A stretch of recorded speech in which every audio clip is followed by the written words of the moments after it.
Today on Food Journey, we're discussing all things vegan as I sit with Mayowa, a true vegan in every sense of the word, and she's got lots to tell us today. So let's go meet her.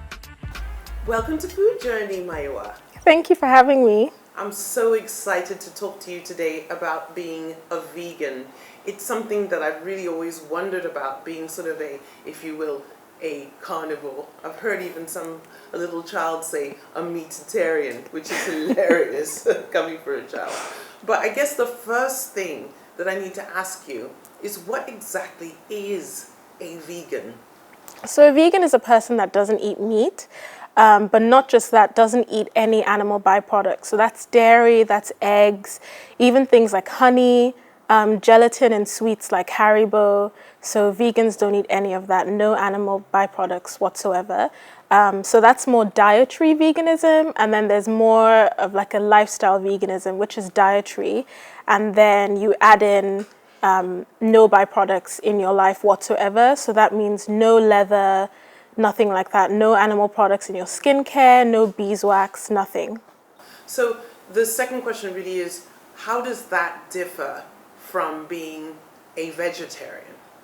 So when you're a vegetarian, you just don't eat meat. So, no beef, chicken or fish, no seafood, nothing, but you can still have dairy products, you can still have cheese and milk, you can still eat eggs as well, you can have honey. So you just don't eat meat, but you eat pretty much everything else. Right. So when you decided to become a vegan, and I think you mentioned to me aside that you've been a vegan for 2 years, how did you actually decide to become a vegan, and for what reasons, really? In the UK, every January, there's a campaign that goes around that's called Veganuary. So it's aimed at trying to reduce the amount of meat people are eating for sustainability reasons. And I started doing yoga in 2018 in January, and I was just really interested in alternative lifestyles. And then, of course, there was a Veganuary campaign, so I was seeing adverts everywhere, and I just thought, let me try being vegan for a month. And I had missed January, so I thought, okay, I'll eat all the meat I want to in January, and then February 1st, I'll start being vegan. And so that's kind of why I was just curious and just thought it might be interesting to try for a month. So it turned out to be something that you're now turning into a lifestyle. That's Yes. interesting. Just out of curiosity, what was the last meaty feast that you had? Well, my flatmates and I at uni, we loved like freezing things. So we had lots of like frozen bacon, sausages, chicken. So it was a lot of chicken curries, a lot of like English breakfast with like sausages and eggs and bacon. Wow, that must have been sort of a meat feast, a big fry up. Yeah. Very interesting. Tell me, do you cook? Yes, I do. I do. And before you became a vegan, what were some of the things that you enjoyed cooking the most? And how has that changed in terms of finding just the right thing and not sort of making a mistake? I don't like cooking. I like eating good food, so I have to cook the good food to eat the good food. So I'll start by saying that. So before I was vegan, it was a lot of simple food, so just like chicken stews, like Nigerian style chicken stews, a lot of pasta dishes as well, a lot of fish and seafood as well. I didn't really eat red meat just because I was a bit too intimidated to cook it myself. But then when I'd come home, I'd eat like fried meat, and I love steaks. So that was always something I treated myself to. When I had enough pocket money, I'd have a steak. So my cooking was really simple, but because I didn't really like cooking, and cooking meat just seemed like a bit of a hassle, I actually found that before I called myself vegan, I was already eating not that much meat. So I'd have whole meals without any meat. So it wasn't a drastic lifestyle change, you're kind of saying? It's more the byproducts that were hard to cut out. Things like eggs, cheese. I love cheese. And so that was what was really difficult, and yogurt as well. Right. So not really meat, just the byproducts. Exactly. Yeah. How challenging has it been for you? Let me put this into 3 parts.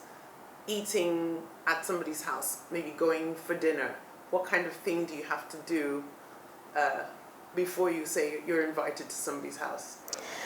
Well, with going to people's houses, sometimes I'm just like, if there's, let's say it's like lunch or dinner with 5 people and I'm one of 5, I'm happy to eat at home Right. and then maybe just have a drink and a starter or like a side like plantain or something. So I'm happy to do that. But I find that a lot of my friends are actually happy to cook dishes just for me, And just which is really accommodate nice. you. Yeah, That's so great. it's just things like I always tell people just make some beans and plantain. That's like an easy vegan thing that I like to eat. And so that's just really simple for friends. Right. Yes. And then the second part of the question would be, what happens when you are going out and there's a buffet there? It's a big gathering. Do you sort of just look for the vegetable things? Because I know some of our dishes, like even if you're eating at 4, there could be like Yeah, lots of fish fish. And inside or crayfish that you don't see. What do yeah. you do? Again, I probably will eat at home. Ah. So I make it not a habit to go to places hungry just in case there isn't anything to eat. Yes. But at things like weddings, I'll probably just have some plantain. I might have a bit of rice. But then I actually find that a safe thing to eat is amala and begiri and ewedu. Not the stew, but just that. And that's something that's quite meat-free. But then, of course, people put crayfish and things as well. So sometimes when I'm desperate, I'll eat it even though there's a bit of crayfish in it, just because I'm not going to starve gonna kill myself. you. Yeah, and I'm not Exactly. going to starve myself. So, and I'm vegan for sustainability reasons, not really the animal rights aspect of it. So I don't think there's anything wrong with eating animals. I just think that societies need to eat less for the sake of the environment. So eating something with a bit of crayfish in it once in a while, Isn't gonna yeah, go isn't, against yeah, too that much belief, yes. that you believe in. Okay, so the third part of that question is, you're going to go out to eat in a restaurant. Are there vegan restaurants here in Lagos that you've come across, or do you just have to always look at the menu and maybe, eat the salady things, etc.? How do you cope with going out, let's say, with Yeah, your friends to eat? there's one vegan restaurant actually. It's called Veggie Victory, and they have their own like soy meat substitute, and then they cook different Nigerian meals with that. It's in Dolphin, so that's an exciting place to go to. But that's the only one I can think of. But I'm a very difficult customer in restaurants, so so I'm like, I want the mushrooms from that, and this from that, and this. So I'll make up my own dish, and then there's some restaurants that are really nice about it and will make a vegan version of something vegetarian. So maybe they'll take away the cheese or let you replace the eggs with something else. Right. So that's what I do. I literally just try and remix something, and then if the waiters aren't receptive, I'll try and talk to the chef, and a lot of the time the chef is really happy to accommodate me. That's good. So you've had good luck so far in that respect. Yeah. Excellent. So now, when you are a vegan, it's prescribed as a really healthy lifestyle. But do you think that there's some things that you're not getting because you're a vegan? For instance, some vitamins and minerals. And if that's the case, are there supplements that one takes to sort of cover what you might be missing? Well, veganism isn't necessarily healthy because potatoes are vegan, oil is vegan, so you can eat chips 3 times a day and that's vegan. And then there's vegan substitutes, so like vegan sausages that are quite fatty. You can have rice, you can have pasta. So carbs and starch are vegan. And so you don't have to be a healthy vegan. You just have to not eat yeah, and if you feel satisfied eating chips and vegan chicken nuggets, then that's not a healthy thing to eat. But even with being a healthy vegan, I think it takes a lot of time every day to make sure you're getting enough calcium, make sure you're getting enough iron, make sure you're getting enough fiber, and make sure your diet is balanced. And so I find that a lot of the time when I'm really busy, I kind of slip sometimes. And I tend to cook in bulk. So I'll eat the same thing for like 3 days, and that's not a very varied diet, even if it's something like beans and plantain, but you still need other things. So I take a multivitamin. Right now, I take Well Woman, vegan and vegetarian. So it's for women and for vegan and vegetarian women in particular. And I also take vitamin C as well, just because my immune system is so poor. I always have colds and things like that. And then depending on how I feel, if I want more energy, I might take a vitamin B complex. If it's an anxious time, I might take something like ashwagandha or something. So I really just go off how I feel. And so apart from the multivitamin and the vitamin C, I'll buy things that help me in that moment. So let's say I wanted to start the vegan lifestyle after many years of, eating everything. What would be the first thing that you prescribe for me to do in terms of research or in terms of compatibility for me? Maybe as somebody who's quite active and used to doing a lot of exercise, for instance, what advice would you give? The first thing I tell people is find recipes, because you might decide you're going to be vegan tomorrow, but if you don't know what to eat, what's the point of that? And then if you don't know what to eat, you're not going to eat things that are good for you or things that really suit your lifestyle. So if you work out a lot, and a friend who works out a lot actually asked me about veganism, and I'd say, find recipes online. There's so many resources online that give you the protein you need, give you the calories you need, and try and integrate that into your lifestyle even while you eat meat. So one day you might have dinner that has chicken in it, and the next day you'll have something that has no meat and is vegan. So just find recipes. And also I think it's a mindset thing. You just have to get out of thinking that something isn't satisfying or a full meal without meat, because I find that's also another issue. Yeah. So if you're trying to integrate, or if you're successfully integrating a few vegan options in your everyday life, then it's going to be easier to transition into full veganism.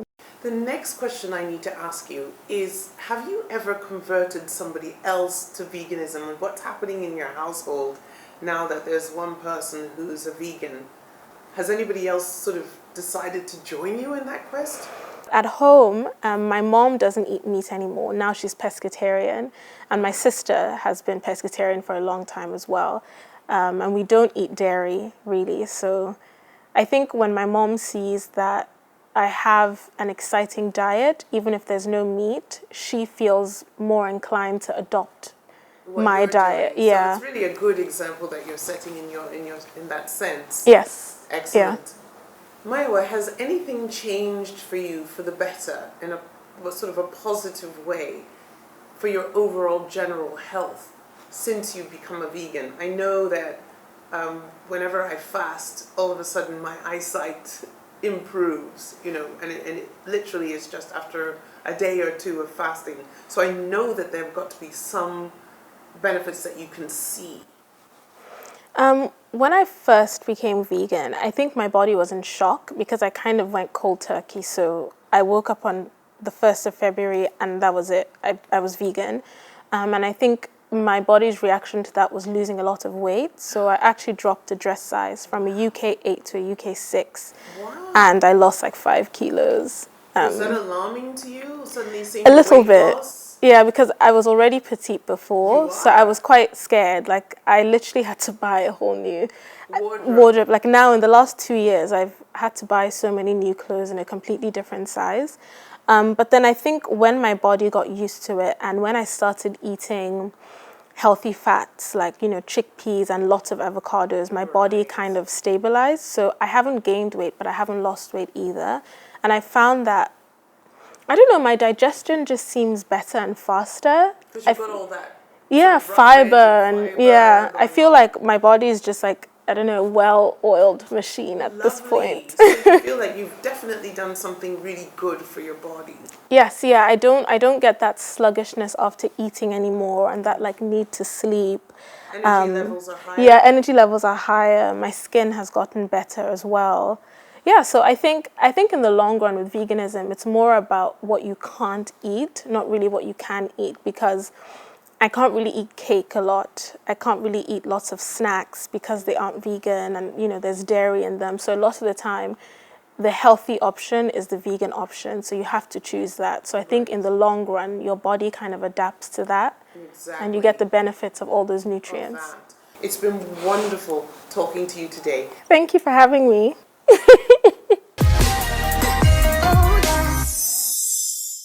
Welcome to the kitchen, everyone. Wasn't that a great discussion we had with Mayowa about starting your vegan journey? Well, I'm not a vegan. I still need my meat.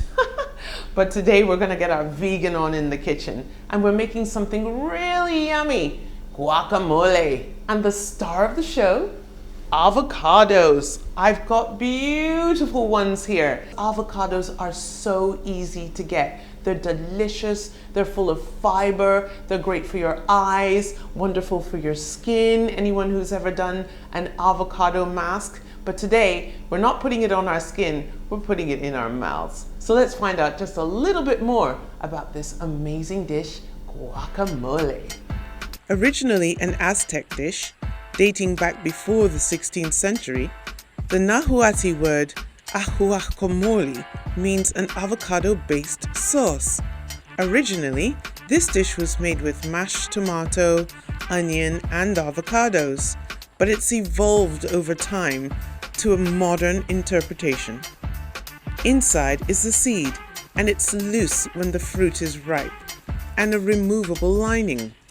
Avocado grows easily here, and you can plant the seeds and start your own tree. One of the reasons why I chose guacamole in the first place, well, first of all, I love it. And secondly, it's a dish that you can really kind of play around with your own spices. And you can also decorate a beautiful platter, which is what I'm going to do as well. It's a sharing dish, a dish that you sort of bring out when you've got company coming and they're waiting for the next meal. It's fun, you're dipping in your tortilla chips. In this case, we're going to do our own little twist with pita bread and make something really crunchy and crispy. But it's so quick and easy that anyone can do it. Again, lovely, lovely things that you can just easily find in the supermarket or the market. So you ready to start with this? Let's go.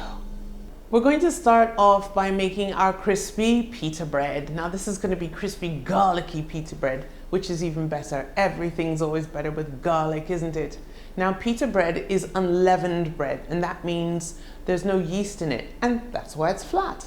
They also have two sort of sides to them as well, and they can be separated, which is what we're going to do. Then all that's left is just to crush some garlic, a little bit of salt, and some olive oil, and kind of make a little slurry dressing that we're going to pour over the pita bread, halves, and then put them in the grill. 1, 2, 3 easy steps to delicious crunchiness.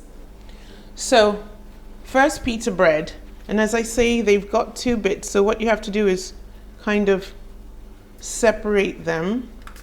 You can see how the center is just yielding to my touch.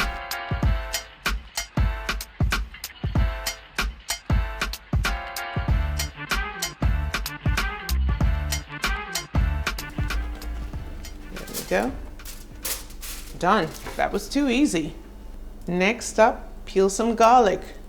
This is beautiful little baby local garlic. I think it's much more potent than imported garlic. Has just a little bit more intensity to it. And we just need to take our time. They can be finicky. I'm thinking 1 more clove, so it's really garlicky. And just get ready to crush these. Done, so we'll just crush them up. Oops, there's a little piece of skin in there. Let's get that out. Mash, mash, mash. Let me add a bit of salt to that. And what you want is, you need to make a paste, because nobody wants a big chunky bit of garlic in their mouth. Now we're going to drizzle this lovely garlicky mix all over our pita. Just kind of use the spoon to, this is going to be so yummy. A little bit more there. And over here. It's not really necessary to get every single portion of the pita saturated with it, but we just want to make sure that there's a lovely essence of garlic and olive oil. Right? Popping that in the oven, under the grill, and I'm keeping my eye on it. Now just look at all that crispy, golden, garlicky pita. A perfect accompaniment to our guacamole or any dip. Well, these are light, crispy, golden brown, and we have to try one.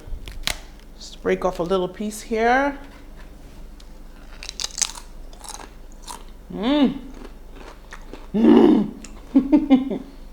So good.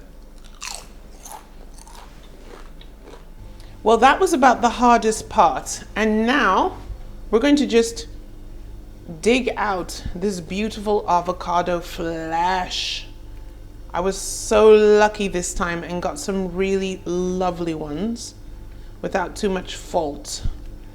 They look sort of shabby on the outside, but my goodness, are they not full of goodness? Any little bad bits, just sort of scrape away. We don't want those, and discard. So that's 1/2.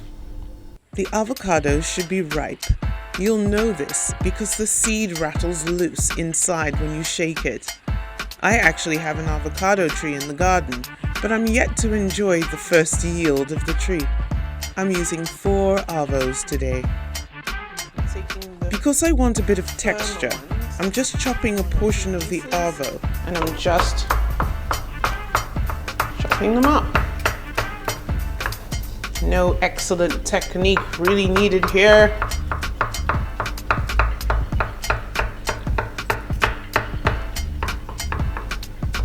And smashing the rest roughly with a fork. Just creating some different textures so it's not all soft, soft, soft. And you can see the fork does it really easily when your avocado is ripe. The additions: spring onion,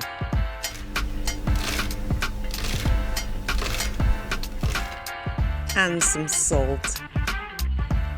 Now black pepper, we love that. Some heat, can't live without that. Some tatashi, just for texture. And let's add these to our mix. This is getting really colorful, isn't it? Slice these limes without the seeds and squeeze out all the juice. Coriander and fresh parsley and a nice bit of crushed garlic too. Adorn all this with olive oil and fold it all gently in. We're decorating our platter now with all these fresh cut assorted veggies. Make it look pretty now.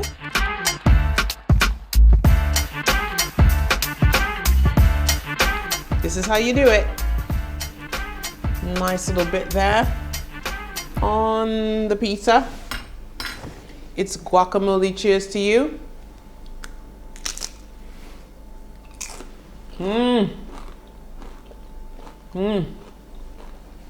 So yummy. I hope you're all going to go off and try this at home sometime. It's absolutely delicious. From Food Journey, I'm saying goodbye. I've got all this to eat. Lucky me. See you next time.